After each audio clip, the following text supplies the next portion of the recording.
महाराज जी से एक शिष्य ने पूछा कि गुरुदेव, अंतरात्मा का ज्ञान कैसे प्राप्त किया जा सकता है। गुरु जी ने कहा कि जब तक पूर्ण सद्गुरु की प्राप्ति नहीं होती तब तक आत्मज्ञान की प्राप्ति नहीं हो पाती है। इसी पर आधारित मैं एक छोटी सी कथा सुनाता हूँ कि राजा दशरथ के राज में एक महान संत वशिष्ठ मुनि रहा करते थे। वशिष्ठ मुनि के बहुत सारे शिष्य थे जो विद्या, धन और आंतरिक ऊर्जा की प्राप्ति करने के लिए गुरु के पास आया करते थे। गुरु का एक शिष्य था श्याम, जो बहुत ही बुद्धिमान था, बड़ा ही मेहनती था।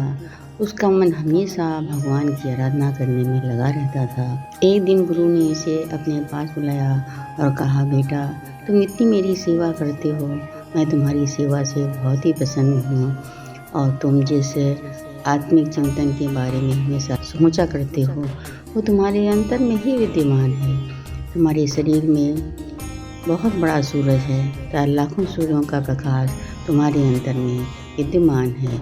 इसलिए बेटा, अपने को समझने, देखने और सोचने का प्रयास करो कि तुम आगे क्या कर सकते हो। गुरु की बात उसे बहुत ही अच्छी लगी और वो ध्यान साधना में बैठ गया।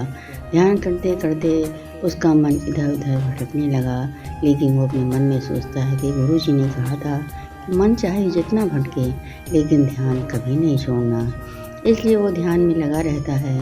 थोड़ी देर के बाद उसकी आत्मा उदाचक से उठकर जब ऊपर की तरफ बढ़ती है तो उसे महसूस होने लगता है कि जिस तरह से मनुष्य सोते समय अंगड़ाई देता है, वैसी स्थिति उसके सांसों की होने लगती है। लेकिन वो ध्यान में लगा रहता है। जब उसकी साधना हृदय चक्र पर पहुंचती है तो उसके नेत्रों से आंसुओं की धारा बहने लगती है कि उसने वो नज़ारे देखे थे जो गुरु ने कहा था। उसे महसूस होने लगा कि गुरु सत्य ही कहता है कि हमारी अंतरात्मा में सब कुछ विद्यमान है। जब ध्यान करोगे हर चीज़ की प्राप्ति उसी के द्वारा होगी। धीरे धीरे वो ध्यान करता जाता है, आंखों से आंसू निकलते जाते हैं। जब उसकी सांस ऊपर की तरफ उड़ती है और सहस्र चक्र पर पहुंचती है तब वो बहुत सारे नज़ारे उसे दिखाई देते हैं जिनका वो वर्णन नहीं कर सकता था। जब उसकी ध्यान साधना टूटती है तो गुरु के पास आता है। गुरु के चरण छू करके कहता है, मेरे गुरुदेव की कृपा अगर एक बार हो जाए, लगा लूं रज चरणों की, मेरा उद्धार हो जाए। जगा दो ज्ञान की ज्योति, कमल गुलजार हो जाए। जगा दो ज्ञान की ज्योति, कमल गुलजार हो जाए।